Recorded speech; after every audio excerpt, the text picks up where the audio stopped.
Hello, and thank you so much for joining today. My name, as always, is Malin Johnson. I'm here with the Counseling Centre of East Algoma, located in beautiful Elliott. It's June, and June is Men's Health Month. So, what is Men's Health? What is men's health? Well, if we Google men's health or look up the hashtags on Instagram or other social medias, we'll see a stream of ripped bods, workout routines, menswear products, and creatine. And while, yeah, eating healthy and exercise are great physical health routines, what about the mental side of things? All too often overlooked, unfortunately, is men's mental health. And that's why this month at the Counseling Centre, we are raising awareness of the not so stereotypical subject of men's health. Sexual assault is often perceived as a woman's issue. And while women are more statistically likely to experience a sexual abuse or assault at some point, men can be victims as well. Current studies report that 1 in 6 men experience some form of sexual abuse or assault in their lifetime.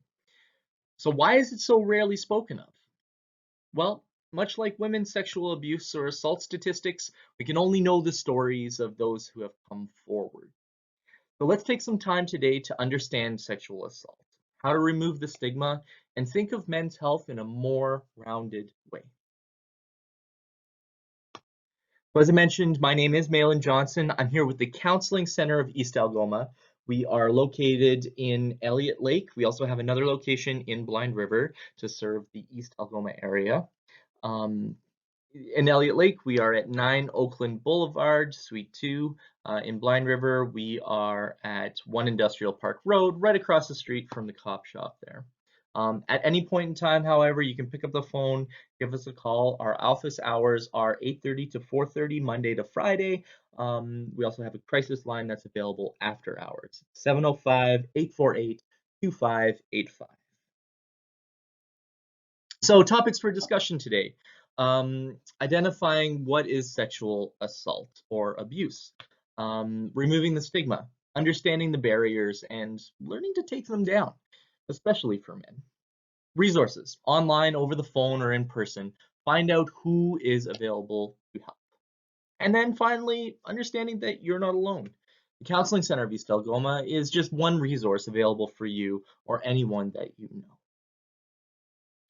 Just a quick note that for everyone, that some of the topics and videos in this presentation are uncomfortable. And for some, they could be straight up triggering.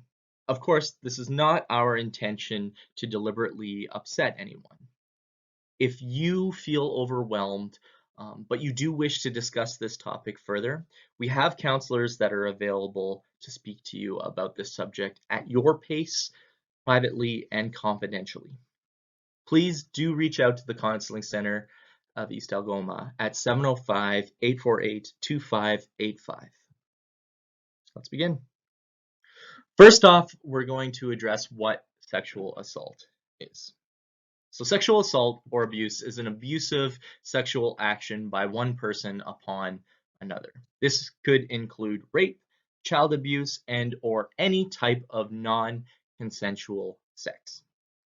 One of the most important facts of sexual abuse or sexual assault is that it is never the victim's fault, no matter what the circumstance. If you or anyone you know is the victim of a sexual assault or sexual abuse, they are a victim. The one who commits the sexual assault is 100% at fault. A few notes about consent. The age of consent is 16 years old, but there are major considerations to this rule. First off, you cannot give consent if your partner is in a position of trust or authority.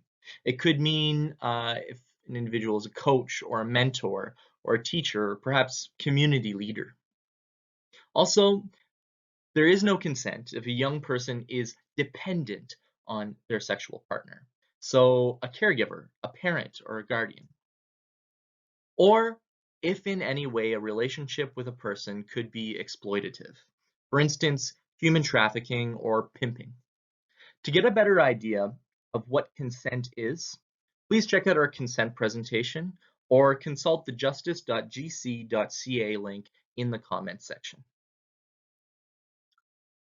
Why is it important to create awareness about sexual abuse and sexual assault? Well, first and foremost, men, women, and everyone in between should never have to feel silenced.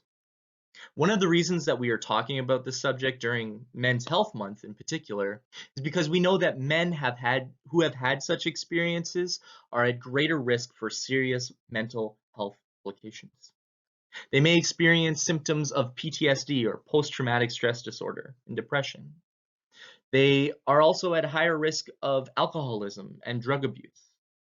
With that, they may have experienced suicidal thoughts or have actual suicidal attempts.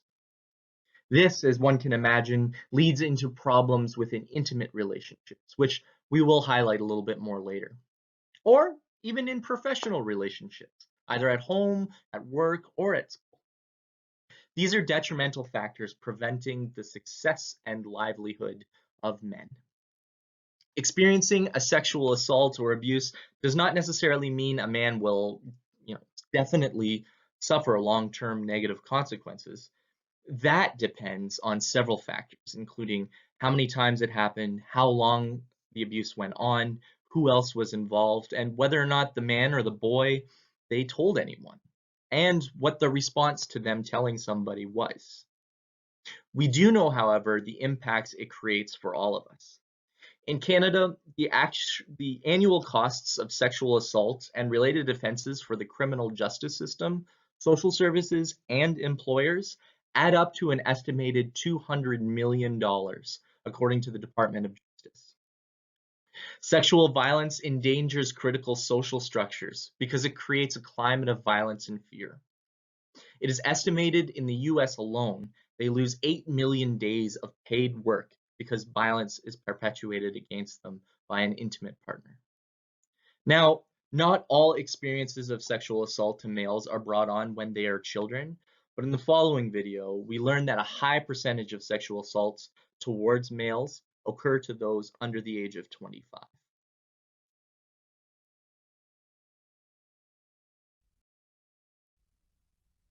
Child sexual abuse, or CSA, is often the elephant in the room. Everyone knows it's a serious issue, but it remains a difficult conversation to have. Research is one place to start. While female victimization may be more common, male victimization is a huge modern-day issue.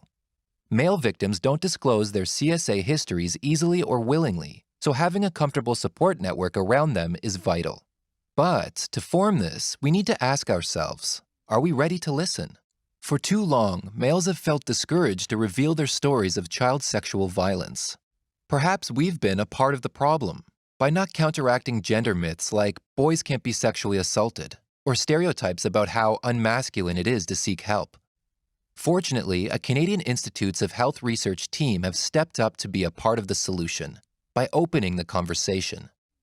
Using a hashtag #CIHRTeamSV social media campaign, they have targeted stigma around sexual violence in males and have mobilized new knowledge. So far, several interesting findings have come from using large-scale datasets.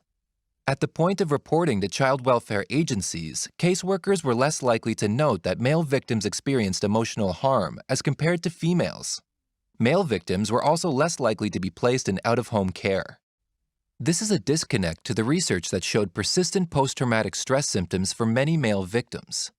Following up victims 5 years after the CSA report was substantiated, male victims were 2.2 times less likely to see a physician for physical health than female victims.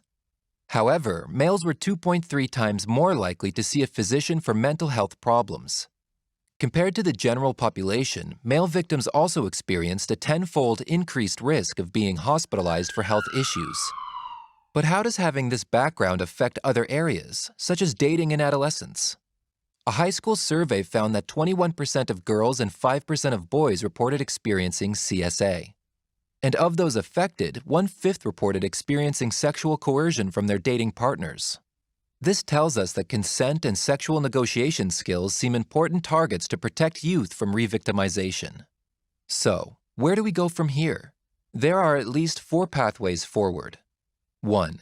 Taking sex and gender into account will keep us focused on the "what about the boys" issue. 2. Trauma and violence-informed healthcare is critical, especially in males.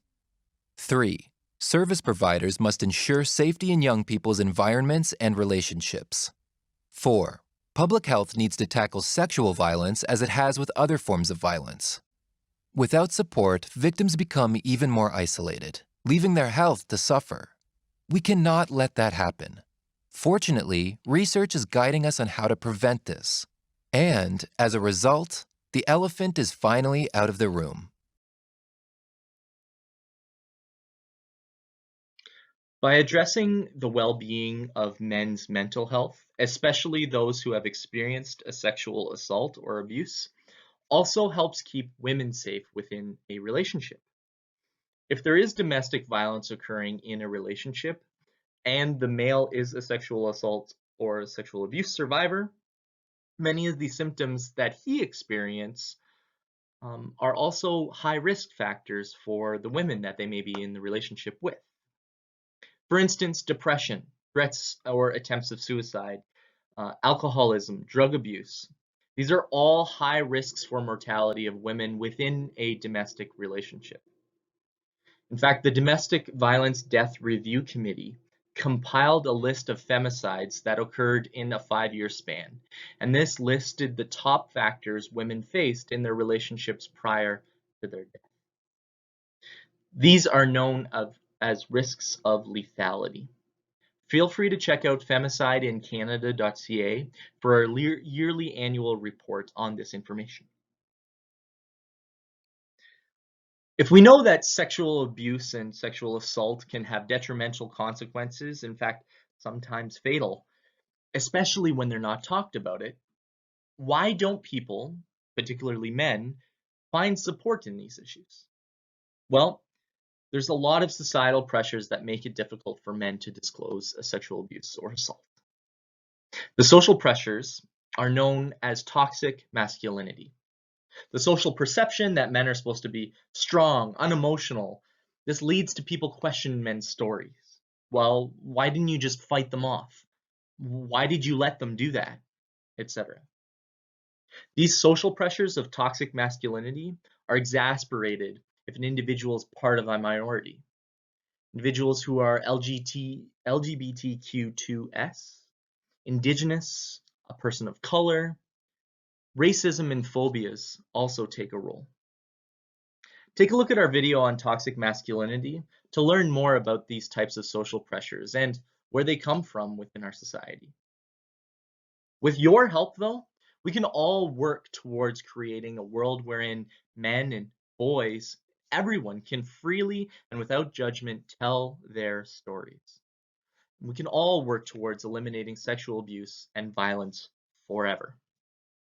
Up next, also featured in our toxic masculinity presentation, Terry Crews bravely speaks out about his experience and why he never said anything and how ultimately we need to change. My name is Terry Crews. I am an actor, author, former athlete, advocate, and a survivor of a sexual assault. This past year, we have seen powerful men in Hollywood and elsewhere finally held accountable for sexual harassment and assault. We also saw the backlash survivors faced after coming forward. I wanted these survivors to know that I believed them, I supported them, and that this happened to me too.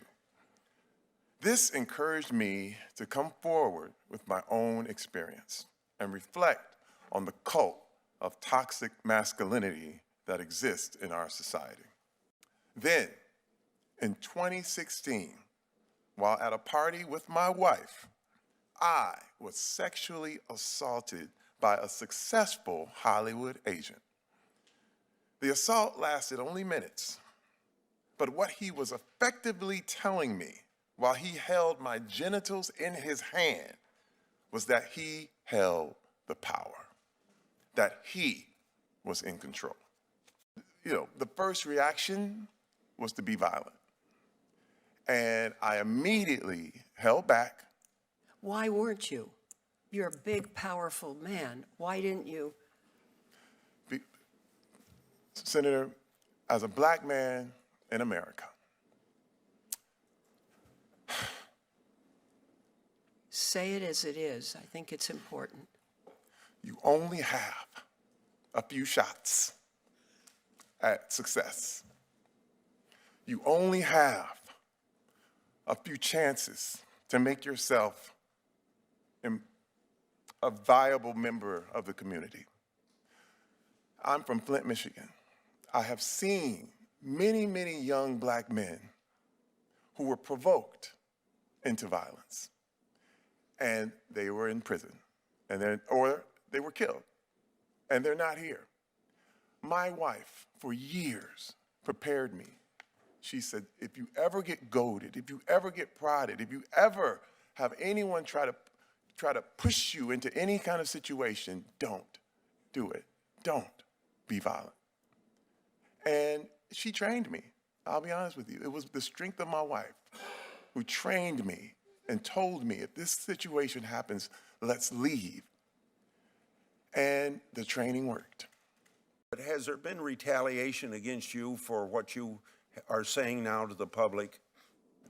Thank you for your question, Senator. One specific incident of retaliation was I've done 3 movies called The Expendables with Sylvester Stallone. The producer of that film called my manager and asked him to drop my case in order for me to be in the 4th installment of the movie. And if I didn't, there would be trouble. Oh, dear. Senator Klobuchar. Well, thank you very much. Are you going to be in the 4th installment, I hope? No. Wow. I'm sorry. Thank you for your question, Senator. That's good. That's very yes, polite. Thank you. Yes. Simply because this same producer is under his own sexual assault investigation. Yeah. And, abusers protect abusers. And this is one thing I had to decide whether I was going to draw the line on, am I going to be a part of this or am I going to take a stand? And there are projects I had to turn down. Mm-hmm. Well, thank you very much.